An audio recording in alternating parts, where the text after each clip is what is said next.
Good morning, State College. I'm Nicholas Graziano. I'm Alicia Lisiaga.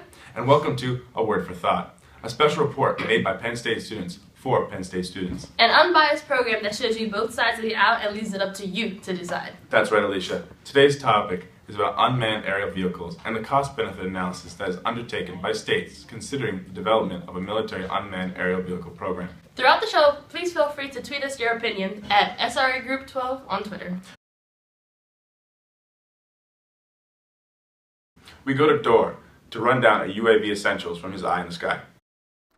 Drones come in all shapes and sizes, but for the purpose of this special report, we will specifically consider military drones. What this means is we won't be talking about the quadcopters that will eventually deliver Amazon packages. Instead, our focus will be on military unmanned aerial vehicles.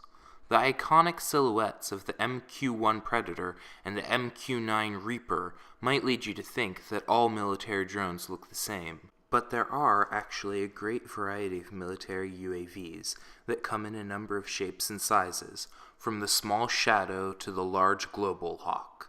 The U.S. military uses many different UAVs to fulfill a diverse number of tasks.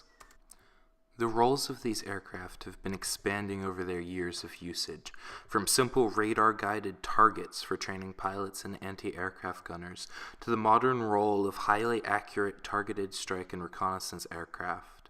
Most U.S. military drones are piloted from a station on the ground, although this station need not be near the actual aircraft, with cases of aircraft undertaking missions in the Middle East being piloted from command centers in the continental United States.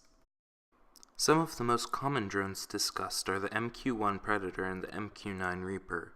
These aircraft are functional and have come into the spotlight largely because of their continuing anti-terror mission in Pakistan, Yemen, and other parts of the Middle East. The Reaper has the capacity to travel over 1,000 miles at 230 miles per hour and deliver a variety of munitions, including the AGM-114 Hellfire missile and the 500-pound GBU-12 Paveway-2 guided bomb.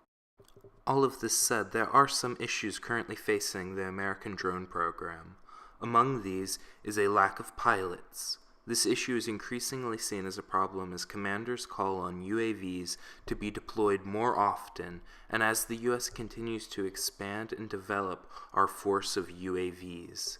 A 2012 Department of Defense paper to Congress reports that at the time of writing, there were 338 fewer pilots and 245 fewer sensor operators than would be optimal. The same report details how in the years leading up to 2017, America will increase its UAV arsenal from its 2011 count of 6,361 aircraft to 8,392 in 2017, only increasing the need for more pilots and crewmen. Thanks, Dor. Now that we have a general understanding of what UAVs are and how they've been implemented, We go now live to the steps of Old Main, where a debate is currently underway. I'm here on the steps of Old Main, where there's a raging debate between two almost specialists who've spent at least 5 minutes preparing their positions. We go now to said raging debate.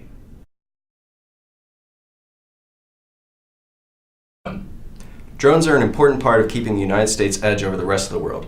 With drones, we can reinvent warfare as well as improve other areas such as the preservation of endangered species through drone surveillance. Drones keep our soldiers safe by keeping them off the ground, and they are highly effective.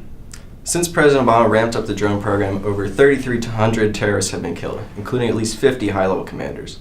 These casualties, plus the drone's constant presence, majorly disrupts terrorist networks' ability to function. Through drone surveillance, we can keep tabs on terrorists, vastly improving our security situation. They also cause far fewer civilian casualties than conventional airstrikes, making up only 8 to 17% of total drone casualties. Plus, they're much, much cheaper. Drones cost up to 42 times less per hour than manned aircraft. Currently, drones can stay in the air for up to 27 hours. In the future, we hope to develop a drone that could stay airborne for up to 5 years. Their effectiveness vastly outweighs their shortcomings. They keep our troops safe, disrupt terrorists, allow us to wage war on terrorists while reducing civilian casualties, and are far cheaper than manned missions.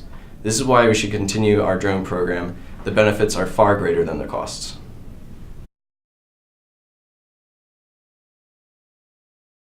Although one can argue that UAVs take the soldier off the front line, there's been countless accounts of civilian casualties while using unmanned vehicles with airstrikes. The vehicles can be used so remotely, meaning the pilots don't even have to enter the cockpit. They simply can drop 200 pounds of payload on a village and still make it home in time for dinner. It has been stated that for every hour a UAV is airborne, it costs $2,500 to $3,000. In addition, over $2.9 billion is spent on the creation and advancement of these drones. Not only do the drones cost the nation in a monetary sense, but they crippled the world in a humanitarian regard as well.